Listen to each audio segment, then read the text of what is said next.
Hi, Ricky Tang here, hope you're well. Now today what I'm going to do is take out this machine. It's a BMW S1000XR 2020-2021 model, courtesy of Lind Motorrad, Welwyn Garden City. Thank you very much guys. Take this out for a spin. And then when I come back, I'm going to be taking out an R1250GS. So what we'll be seeing is how they compare as road machines.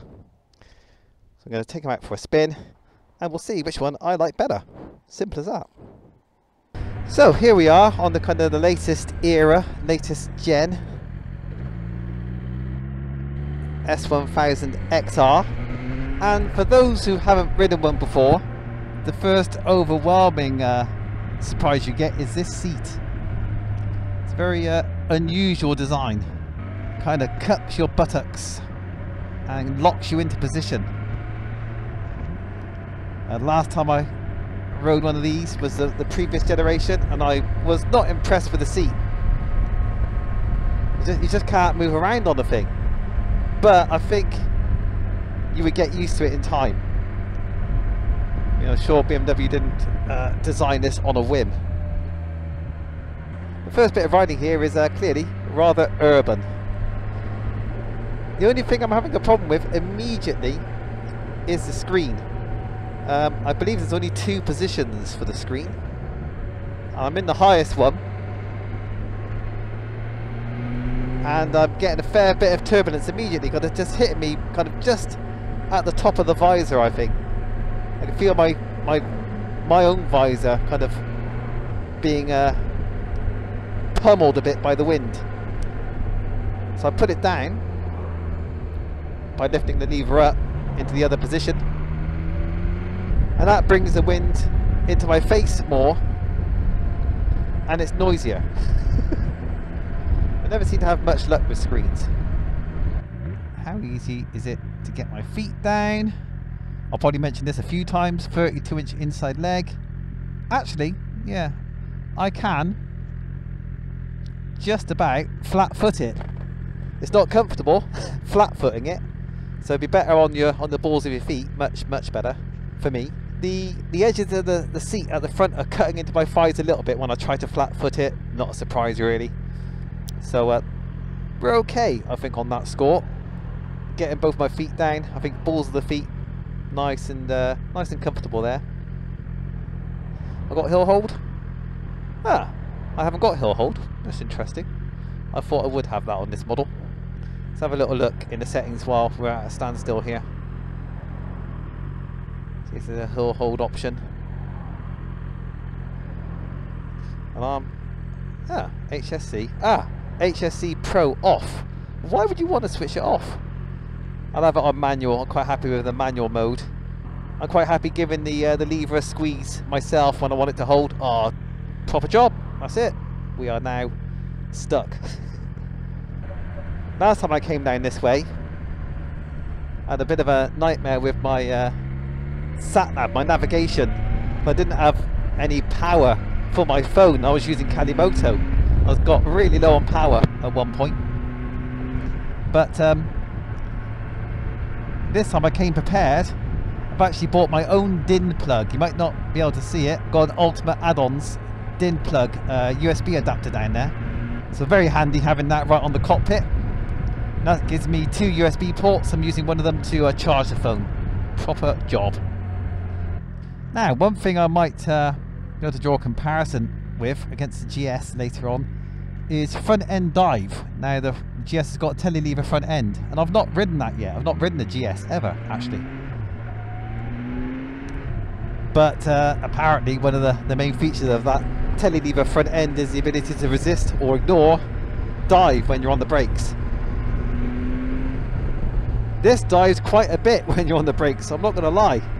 Give that front end a tug, and the front end dives very readily.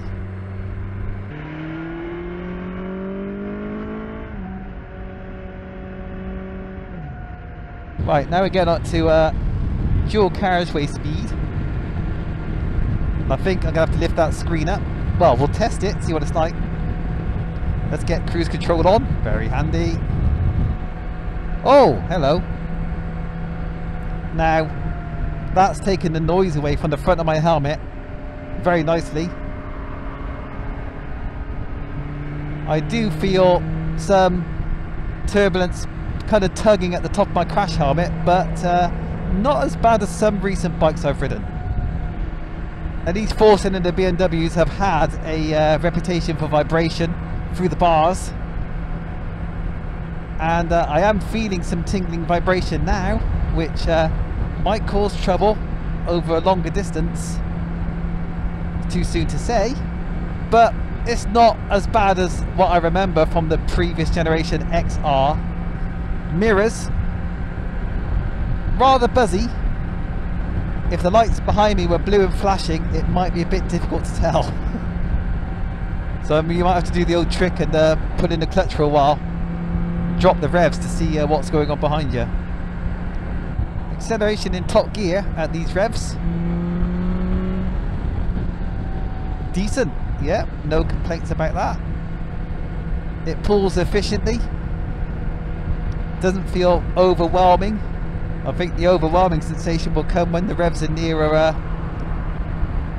8 to 10,000 RPM, not 4 to 6 like where I am at the moment. Yeah, I talked about vibration a little earlier on the dual carriageway. At these slower speeds, I can hardly feel any vibration at all. Quick shifter. Oh, bit of a lurch there. Shouldn't have been on the throttle, that's why. You're an idiot. Quick shifter is behaving itself there nicely on the upshift. Oh, like butter on the downshift. Very nice indeed. What I'm obviously a fan of, if you've seen any of my other videos, is a tractable engine. I just gave it a little bit of a tug in top gear at 3,000 RPM and it responded nicely. This is a good thing in my books. There's the RR model, which lent this bike its engine, minus the shift cam. I think it's the first time I've seen those lights. It hasn't got a rear light as such. It's got the indicators that act as rear lights, and yeah, look a bit alien. It's not what you expect to see on the back of a motorbike. Looks a little weird.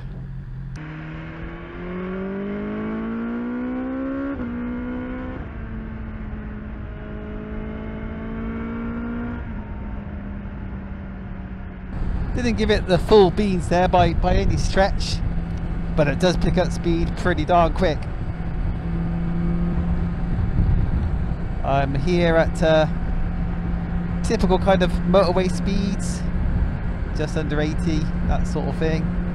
We're ticking over about 5,200 RPM. Compared to my generation S1000 single R, they've raised the ratios of 4th, 5th and 6th gear to lower the revs at cruising speeds. Yeah, and it does feel a bit less busy. I think I was closer to 6,000 RPM on my bike at these sorts of speeds on my old S1000R, which was very frustrating, to be honest with you. Always felt like the engine was too busy for the speed that you were doing. This doesn't exactly feel lazy, but yeah, a few less revs, still plenty of overtaking power if you need it. Good news, the my DIN socket adapter that I bought is keeping the phone charged. Might not be producing enough charge to actually add charge to the phone while the screen's on and an app's active like this, but it's not dropping alarmingly either, so we're all good.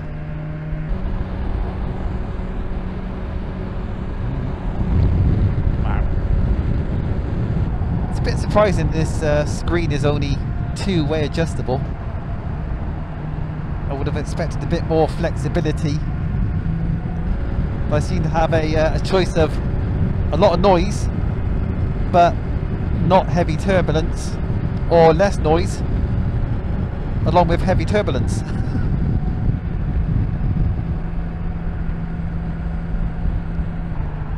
And that just might be a thing that's going to affect different people in different ways. Me, I'm 5'7", 170 centimeters.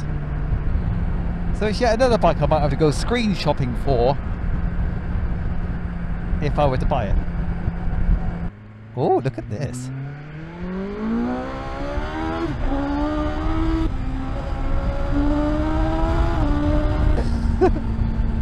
Oh, suspension's good. Suspension's very compliant there.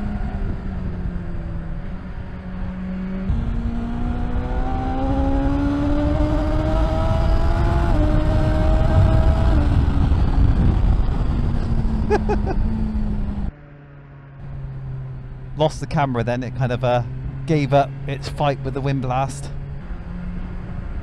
So one thing I do like, if you're into playing silly buggers like I am,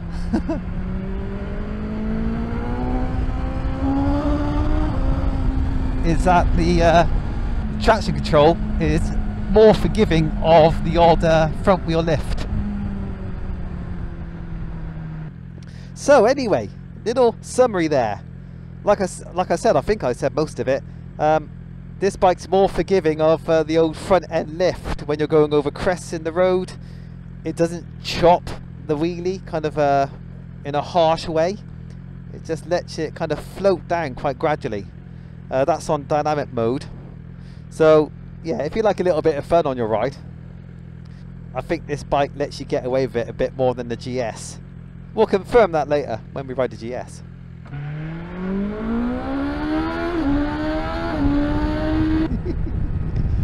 This thing is pretty mental.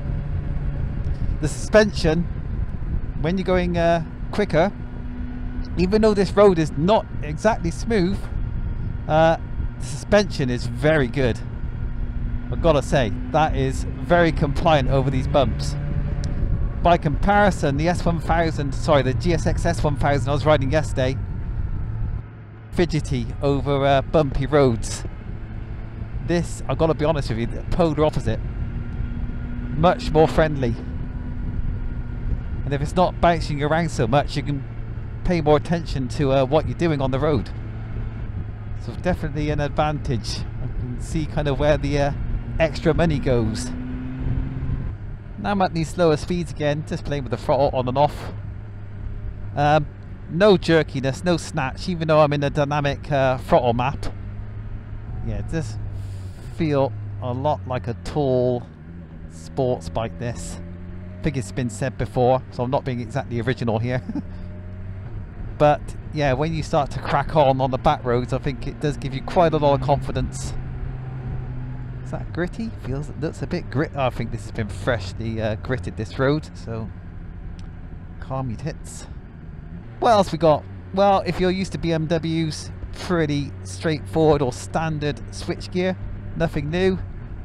This model is the XR model. I think pretty much every bike that gets sold in the UK, whether it's going to be a GS or the XR, is the TE spec.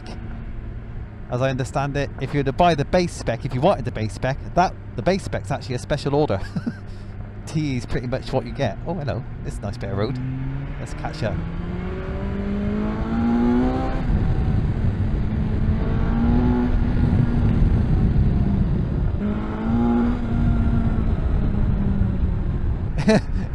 You can't help, well sorry, I can't help myself being a bit silly on this bike. It encourages it. Well, it lets you do it. It doesn't feel like you're taking it out of its comfort zone. In a very typical inline 4 style, as you open the throttle hard, the power builds gradually. Strongly, but gradually. It doesn't leap forward instantly. But I've not discovered any flat spots, so there's nothing really wrong with the power delivery. But it's only one way of getting down the road, and there are other ways of getting down the road with fewer, bigger cylinders. My suspension currently is in dynamic ESA. Sorry, I don't think I mentioned that earlier on.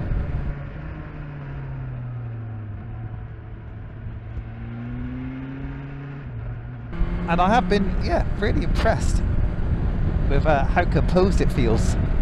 This is showing itself to be a very effective A to B machine with quite a bit of a kick in the pants if you want it. Ah, there you go, cruise control works even down here, third gear, 29 miles an hour, and impressively no tingles at all in any finger, any part of my hands. My feet are fine, bum's good. That is really promising. So yeah, I think BMW's probably done their market research pretty spot on with this bike. I think it's for people who like their sports bikes, like their GSXRs and like their Fireblades, and don't want to give up that top end inline 4 rush. Don't want to be seen to be an old man, but they want more comfort, and they've had enough of having aching wrists and bad backs. The only thing that strikes me as a bit of a brave move is the design of this seat. If they want this to appeal to all men and women, sports bike riders do like to hang off their seats and pretend they're getting their knee down on the road. No offense, I'm like that myself, but you just can't, you cannot hang off on this seat at all. It's just not designed for that. Ironically, the GS seat you could hang off if you wanted to, so the seat confuses me. Obviously they're willing to continue with it, but I'm not convinced. Oh, that's a good point. I haven't heard much in the way of pops and crackles coming out the exhaust. I suppose it's like the S1000R, where you don't get any unless you're in Dynamic Pro. Let's find out, shall we? Mode, Dynamic Pro.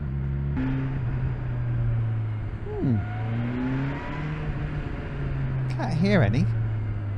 Let's find out what Dynamic Pro settings are set to currently. Dynamic Pro riding mode. Engine is mode 1. Yeah, that's the spunkiest one, I'm pretty sure. Yeah, I think if there were going to be pops and crackles from the exhaust, it'd be happening in this mode, but I don't think there is any.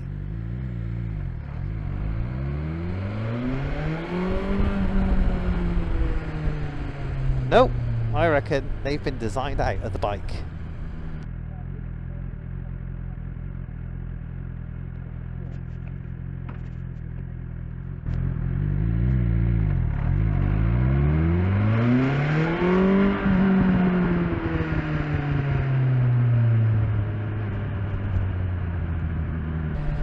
By the way, my eyeline is above the screen,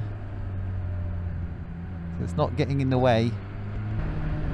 Okay, when I'm going uphill though, the screen does somewhat get in the way. Kind of just gets in and out of the eyeline. It gets a little bit distracting. One observation I've got to make though, the engine does feel, no, doesn't feel rattly, sounds rattly. I think that is a common complaint about these 4-cylinder engines. They often sound like there's something seriously wrong with them, even when there isn't.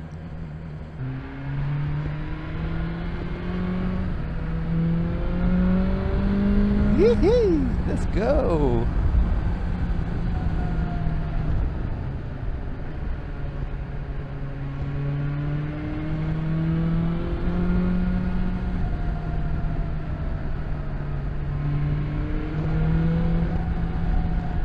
Oh, okay, suspension didn't quite manage that. Now, I have recently put it on dynamic rather than road. So big undulations, it seems maybe it's not quite as adept at dealing with.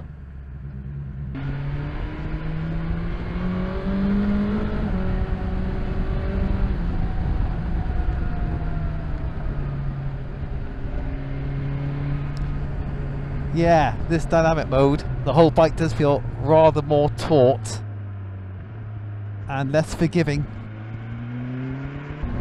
Ow! Yeah, I've had enough of dynamic ESA. When you go over like sunken manhole covers, it's a bit of a shock to the system. So let's put it back in road.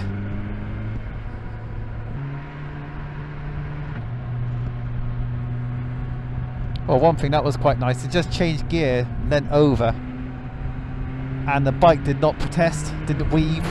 And on my R1250R, if I'm leant over and use the quick shifter, and I'm on the throttle at the same time, it does put the bike into a bit of a weave.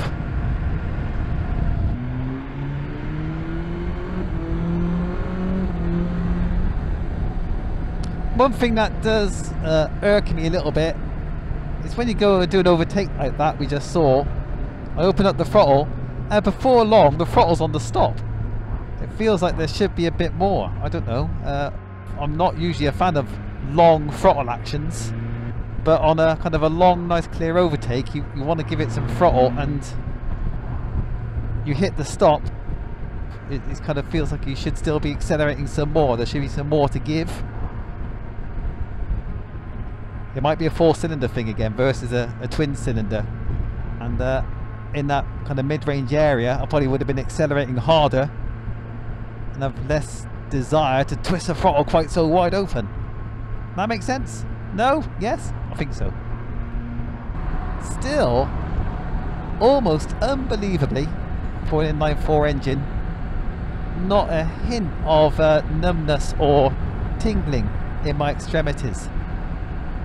I gotta tell you, that is one of the biggest takeaways from this bike, in my opinion, from my experience on this machine. Vibration seems to be a thing of the past. Chassis and handling, really quite impressed with how it deals with fast A and B roads. Enjoyed that a lot. Engine, the top end, great fun. Low end, unsurprisingly perhaps, it pulls pretty well for a 4-cylinder bike without much excitement, but it does a good job.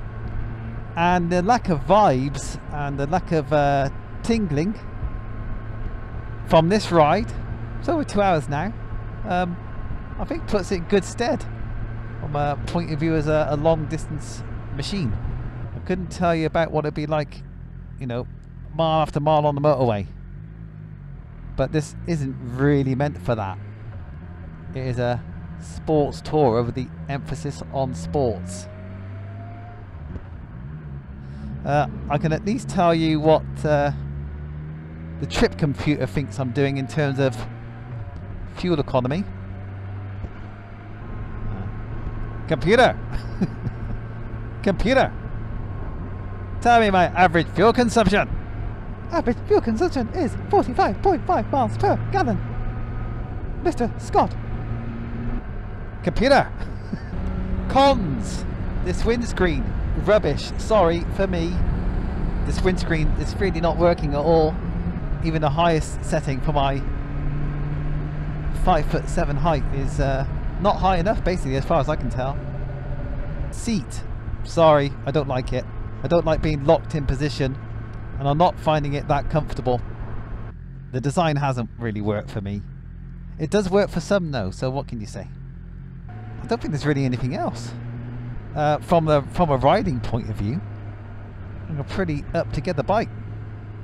I just noticed I had a moan about the S1000XR I was behind earlier on. These have got the same lights. Didn't even notice. I've had a good time on this machine, no doubt. It's been a fun ride. Could I see myself on one? Well, let's ride the GS and then we can think about that later. Right, hello, part 2 of my little comparison test. I'm now about to get on the R1250GS, and I've got a sexy triple black version. Very nice indeed. Oh, with crash bars. Beefy, so the bike's even wider than usual. Oh, a bit harder to swing the leg over. A bit higher pillion seat. So pretty much exactly the same switchgear. Suspension, road, dynamic. I'll keep it on road, I'll keep it on auto damping. Mode, road, dynamic pro, Eco, Rain, Road, Dynamic Pro. We'll have a little look at what Dynamic Pro does for us. The options for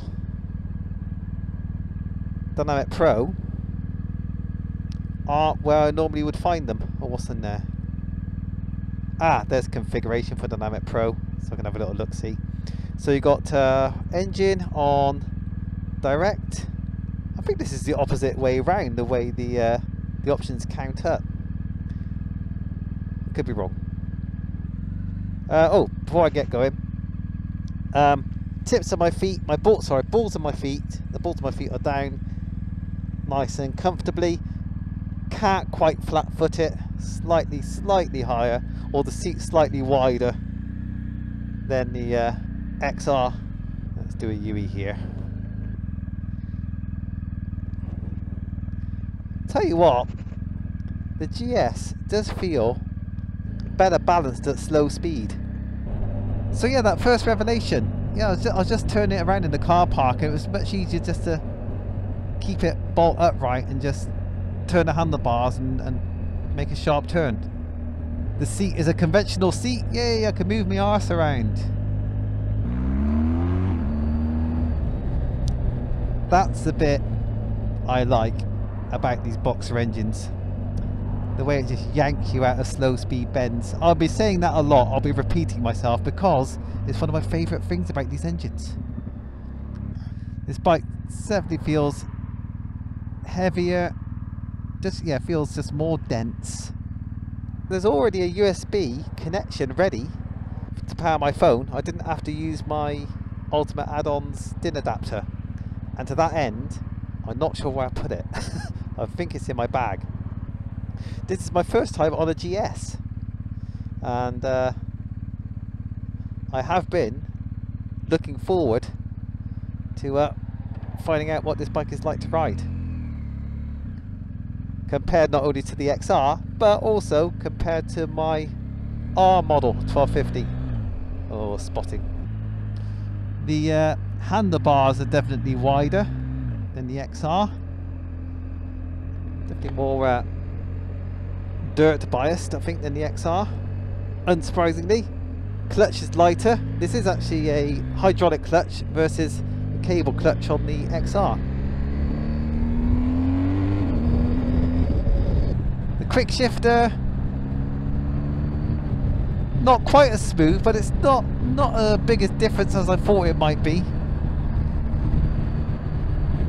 And here's the thing, no turbulence at this point with this screen.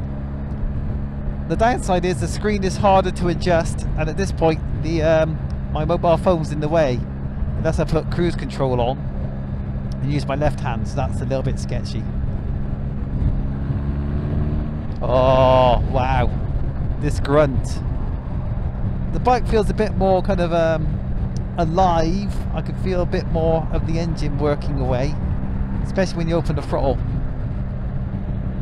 The downshift on the quick shifter certainly takes a bit more of a prod than it did on the XR, so I can get in there with the left hand without endangering myself and adjust the screen. And yeah, in terms of adjustability, I can't believe that XR has just got two-way adjustment, up or down. That is really a little bit miserly. This is much more like it. You've got a big handle to adjust, and yeah, you can just turn it as many turns as you want, leave it there, job done.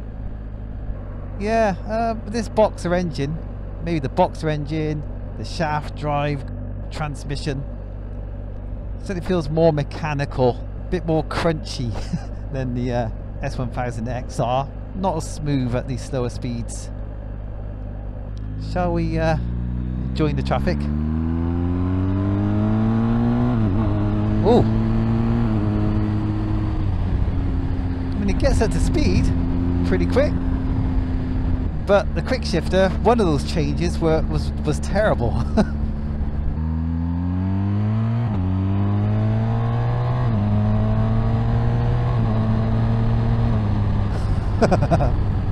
This bike doesn't hang about.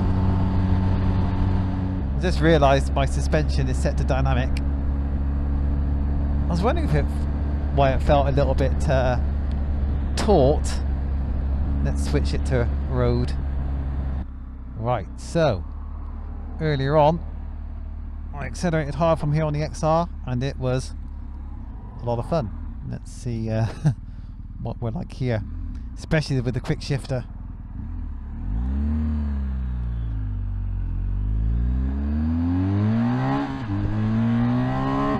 I can't believe it lifted the front.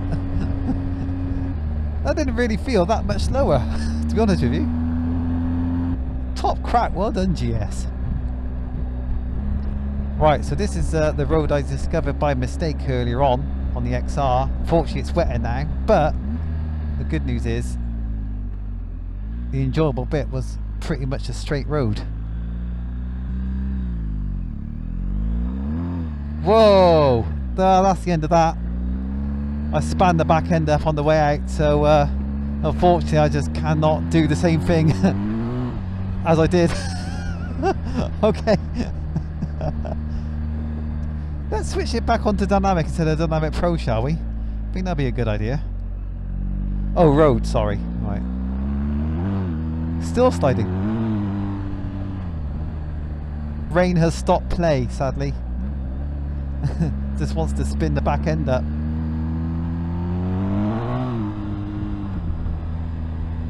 So my plan to compare the GS to the XR has been totally scuppered because the road's now wet.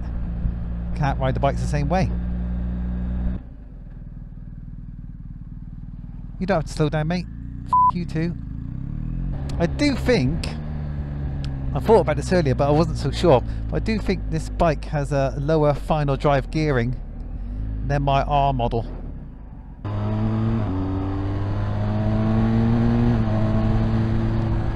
This machine is seriously quick. That's really impressive. It might be that lower gearing. I didn't think I'd want a GS, but with the fairing and maybe this lower gearing, it's turning me on a bit. Oh, but look at these roads. What a shame they're wet.